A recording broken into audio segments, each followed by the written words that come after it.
அனைவருக்கும் வணக்கம். நம்ம எல்லாத்துக்குமே அன்னபூரணி பற்றி தெரியும். சிலைகள் பார்த்திருப்போம், வணங்கியிருப்போம். ஆனா, இவங்க நிஜமாவே யாரு? முக்கியமா காஷி அன்னபூரணி யாரு? அப்படின்னு இந்த வீடியோல நம்ம பார்க்க போறோம். மறக்காம நம்ம ஆத்ரகிராஃப் அக்கவுண்ட ஃபாலோ பண்ணிக்கோங்க. காஷி அன்னபூரணி தேவியின் அருள்கதை பகுதி 1 இது. அன்னபூரணி அம்மன் அனைத்தையும் அருளையும் வழங்கும் தெய்வம். இவர் பரமசக்தியின் ஒரு வடிவமாகவும், பார்வதி தேவியின் அவதாரமாக விளங்குகிறார்.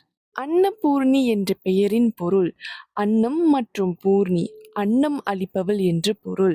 அவள் பசியால் தவிக்கும் உலகத்திற்கு உணவு, வாழ்விற்கு அருள், மனதிற்கு சமாதானம் அளிப்பவள். ரொம்ப ரொம்ப யூனிக்கான விஷயம் என்னன்னு பார்த்தீங்கன்னா, காசி வாரணாசி விஸ்வநாதர் கோயிலில் அன்னபூர்ணி தேவியின் தங்க சிலை மிகவும் புகழ் பெற்றது.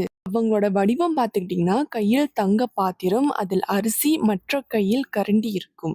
இது அவள் எப்பொழுதும் உலகிற்கு உணவு அளிப்பதை கூறுகிறது. இன்னொரு முக்கியமான விஷயம் என்னன்னு பார்த்தீங்கன்னா, காசி வாரணாசி கோயில தான் முத அன்னபூர்ணி சிலை கட்டப்பட்டது.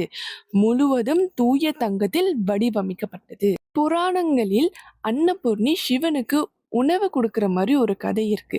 யார் யாருக்கு தெரியும், தெரியாதுன்னு எனக்கு தெரியாது. ஆனா, அடுத்த வீடியோல நான் அந்த பதிவ போடுறேன். அதுவரைக்கும் உங்க எல்லாரையும் நான் அடுத்த வீடியோல சந்திக்கிறேன். நன்றி.